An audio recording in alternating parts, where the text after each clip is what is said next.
First ప్రతి ఆడిషన్కి వెళ్తే అక్కడ డబ్బు పెట్టండి మనకు సినిమా అవకాశం ఇవ్వరు. ఆర్ఎల్స్ తెలిసిన వాళ్ళు ఉండండి ఇవ్వరు. లేదా కమర్షియల్ మీడియం ఇది, మన పైన డబ్బులు పెడితే తిరిగి రావాలి, అప్పుడే మనకు అవకాశం ఇస్తారు, లేకపోతే ఊరికి అవకాశం ఇవ్వరు. సో మన పైన డబ్బులు పెడితే తిరిగి రావాలి అంటే మనం ఫేమ్ ఉండాలి. ఫేమ్ ఉండాలంటే ఏదో ఒకటి చెయ్యాలి, అంటే యూట్యూబ్లో చేయాలని యూట్యూబ్ మొదలు పెట్టా.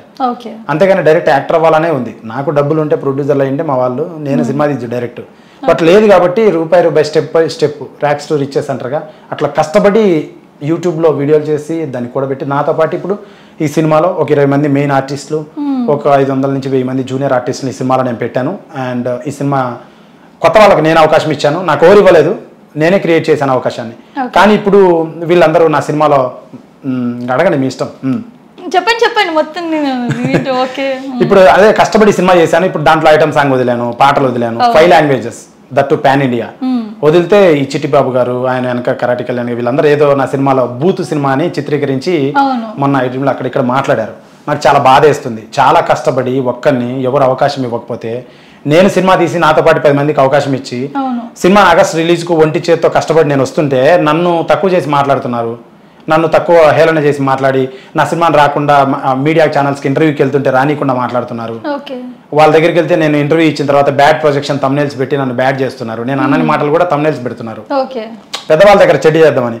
అండ్ చాలా మందికి ఫోన్లు చేసి సినిమా ఆపాలని ప్రయత్నం చేస్తాను. ఇదంతా కరెక్ట్ కాదని నేను కొంచెం మొన్న అక్కడిక్కడ మాట్లాడుతున్నా, నా ఛానల్లో కూడా పెడుతున్నాను. బట్ ప్రజల నాకే సపోర్ట్ ఉన్నారు. అండ్ చాలా మంచి సినిమా చేశా, చాలా గొప్ప సినిమా చేశా, కుటుంబ కథా చిత్రం.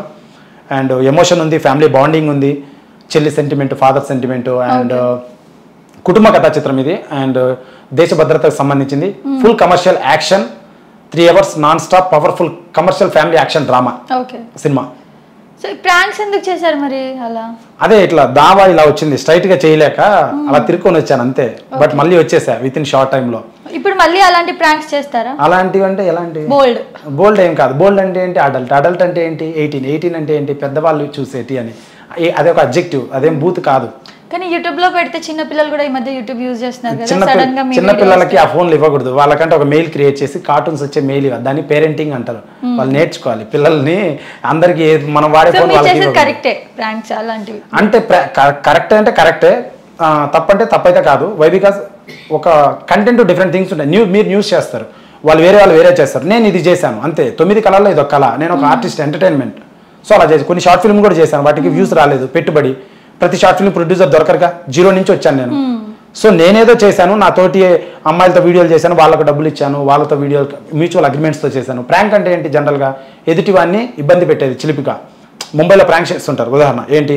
వాటర్ ప్యాకెట్స్తో కొట్టడం, బెలూన్స్ పేల్చడం, క్రాకర్స్ పేల్చడం, అంటే సడన్గా వాళ్ళను భయపెట్టడం, అవి దట్స్ కాల్డ్ ప్రాంక్. అది అంటే అట్లా ఎదుటి వ్యక్తిని నాకు దూషించడం కానీ, కొంచెం చిన్నగా బాధ పెట్టడం కానీ నాకు అసలు ఇష్టం ఉండదు. నాకు అంత ధైర్యం కూడా లేదు. కరోనా వచ్చిన నుంచి ప్రతి వ్యక్తి యొక్క టైం, మనీ అండ్ హెల్త్ చాలా వాల్యుబుల్. కాబట్టి నాకు చాలా సెన్సిటివ్, మోరలిస్టిక్గా నేను చాలా సెన్సిటివ్ అండ్ సౌమ్యన్ అని నా అభిప్రాయం. అందుకు నేను వేరే వాళ్ళని డిస్టర్బ్ చేయను. ఓన్గా మ్యూచువల్ అగ్రిమెంట్స్తో అమ్మాయిలతో నేను ప్రాంక్ చేశాను. That's my business. అండ్ తను వచ్చి గొడవ పడింది, అలా జరిగింది.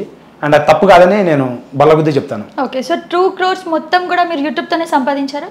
యూట్యూబ్, ఫేస్బుక్ 2 ప్లాట్ఫామ్స్లో 2 years చేసి వీడియోస్ 1 crore అబౌవ్ సంపాదించాను. దాన్ని కూడా పెట్టి దాంతోనే సినిమా చేశాను. అండ్ మిగతా నా పర్సనల్ సేవింగ్స్ అవి ఇవి అన్ని పెట్టి 2 crores పెట్టి సినిమా చేశాను ఇప్పుడు. సో ఏమనుకుంటున్నారు, రిటర్న్స్ వస్తాయి అనుకుంటున్నారా? రిటర్న్స్ వస్తాయండి తప్పకుండా. August 2 sure shot blockbuster, theatres insurance చేపించుకోండి.